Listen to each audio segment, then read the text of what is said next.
खानदेशात अनेक लोककला प्रचलित आहेत. प्रत्येक कोसावर नवीन लोककला अथवा लोकपरंपरा बघायला मिळते. काही लोककला या हजारो वर्षांची परंपरा घेऊन आजही जिवंत आहेत. यातलीच भवाडा लोककला आहे. बोहाडा, दशावतार, सोंग याच परंपरेतला हा भवाडा आहे. मालेगाव तालुक्यातील खडकी या गावात गेली अनेक दशके हा भवाडा निरंतर चालू आहे.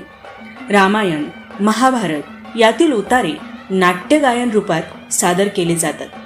सलग 5 दिवस हा भवाडा चालतो.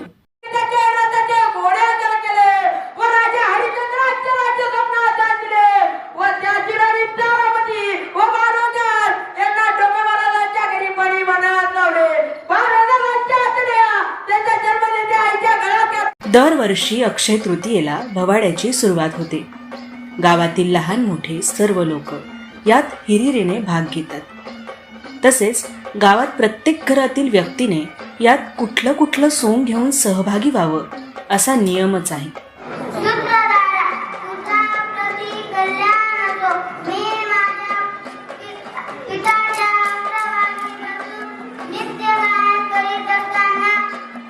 भवाडा सादरीकरणासाठी गावातच त्याचे पौराणिक वेश बनवले जातात. भवाड्याची सुरुवात होण्याआधी रंगभूषा व वेशभूषा करून कलावंत सज्ज होतात.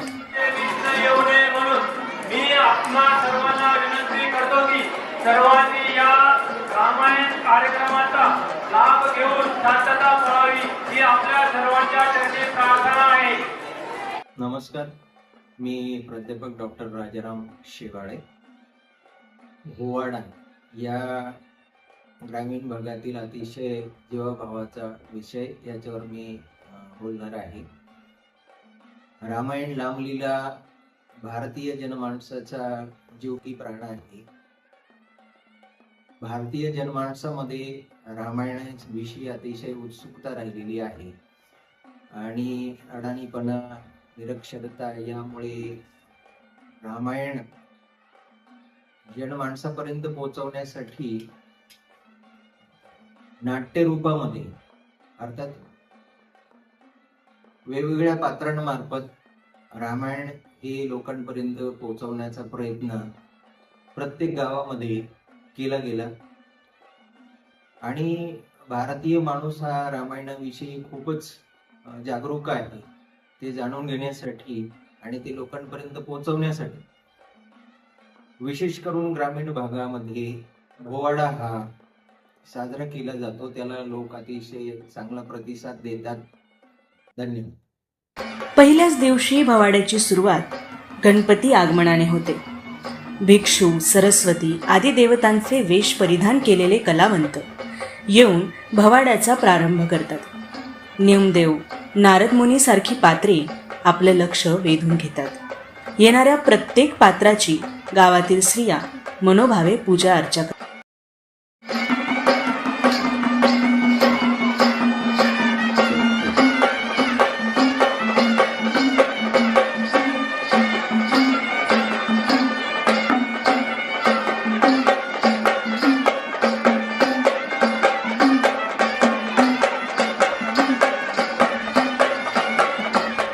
विशेषतः प्रारंभापासून रामायण या महाकाव्यावरच भवाडा सादर केला जातो. परंतु आता काही ठिकाणी महाभारतातील मोजके प्रसंगही सुरुवातीला पहिल्या 1-2 दिवसात सादर करून दाखवले जातात.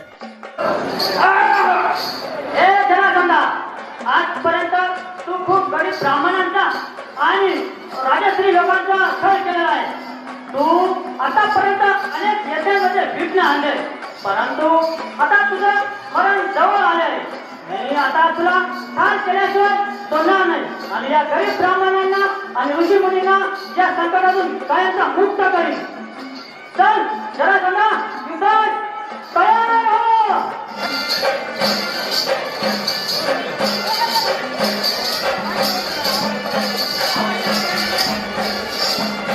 तो पूर्ण अधर्मी आहे.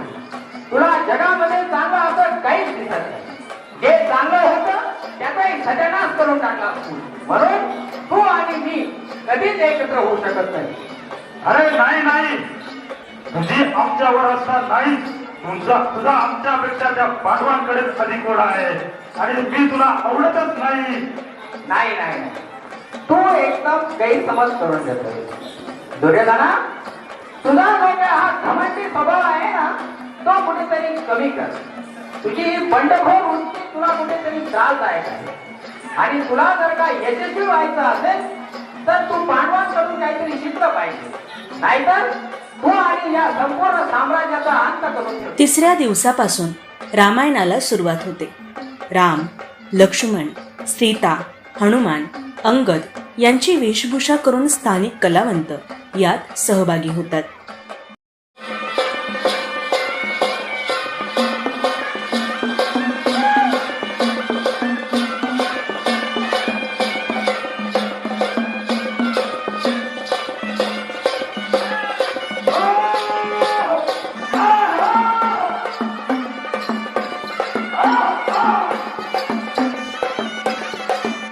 भवाड्यातील सर्वात लक्षवेधी पात्र रावणाचे असते. गावात काही विशिष्ट घराणे हे पात्र पिढ्यानपिढ्या करत असतात. रावणाचे आगमन आणि रावणाचा तो दमदार आवेश भवाड्यात जानच टाकतो. रावणाला बघण्यासाठीच अर्धी अधिक गर्दी जमलेली असते.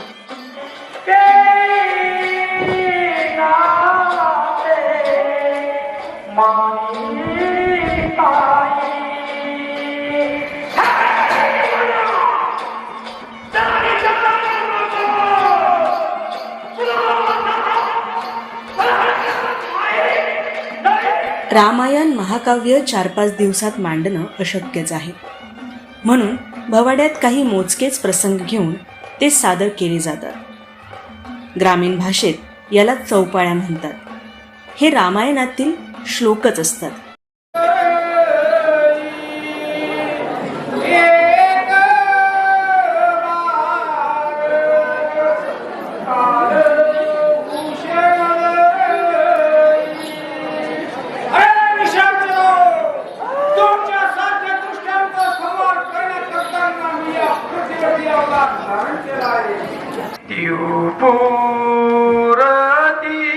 पावन अहो स्वामी, प्रभू राम, अयोध्यापती प्रभू रामचंद्र हे तुमच्या घर वसले आले आहेत. यावरून तुमचे पूर्वी जन्मीचे काय संचित असेल कोण जाणे. कदाचित तुम्हाला असे वाटत असेल की शत्रूला शरण गेल्याने अपमान होईल, परंतु तसे मुळीच न होता उलट एस मिळून सौख्य प्राप्ती होईल. अहो प्राणपती. बदलत्या काळानुसार काही विनोदी पात्रही या भवाड्यामध्ये अवतरतात. पूर्ण वेळ अवघड चौपाळ्या बोलल्यामुळे सर्वसामान्य लोक कंटाळू नयेत म्हणून कुणीतरी हुशार माणसाने ही शक्कल लढवली असणार.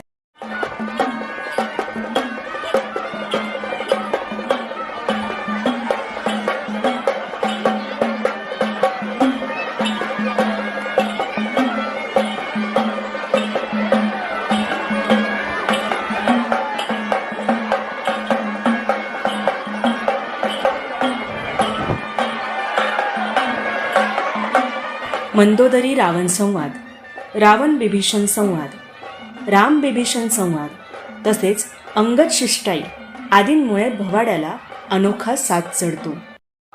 ही सर्व विश्वजन त्या विष्णू परमात्म्याचा अवतार जो प्रभू रामचंद्र याची सेवा करू पाहतात आणि मी त्याचा दूत होऊन मुळाचा बोऱ्यावडीला असता, परंतु तुझे हृदय अद्याप कसे फाटत नाही हेच मला मोठे नवल वाटते. वचन सवत्सव नीती धर्म मय जानता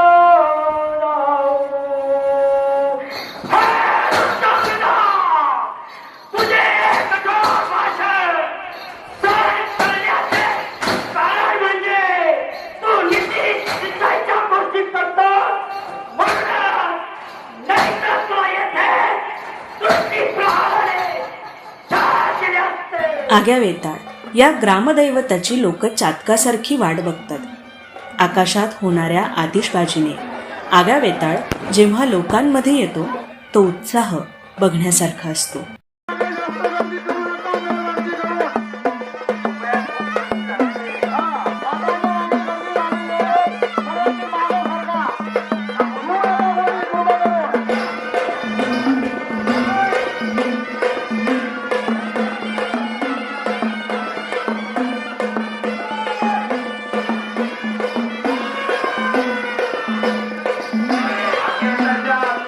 शेवटच्या दिवशी दिवस उजेडेपर्यंत हा उत्सव चालतो.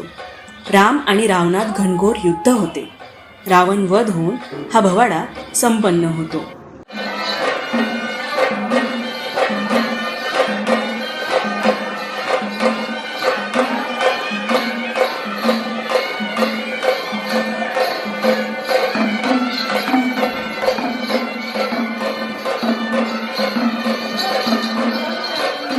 भवाडा ही लोककला खडकी गावात अनेक वर्ष प्रवाहीपणे चालू आहे. 5-6 पिढ्यांपासून अनेक लोककलावंतांनी ही लोककला मनोभावे जपली आहे. लोककला ह्या ग्रामीण जीवनाच्या कणा आहेत, म्हणून हा कणा मोडता कामा नये. लोककला ह्या इथल्या ग्रामीण जीवनाला 2 घडीचं सुख देऊन जातात. दिवसभर शेतात काबाड कष्ट करणारी लोक रात्री आपलं सर्व दुःख विसरून आनंदाने त्यात रममाण होतात.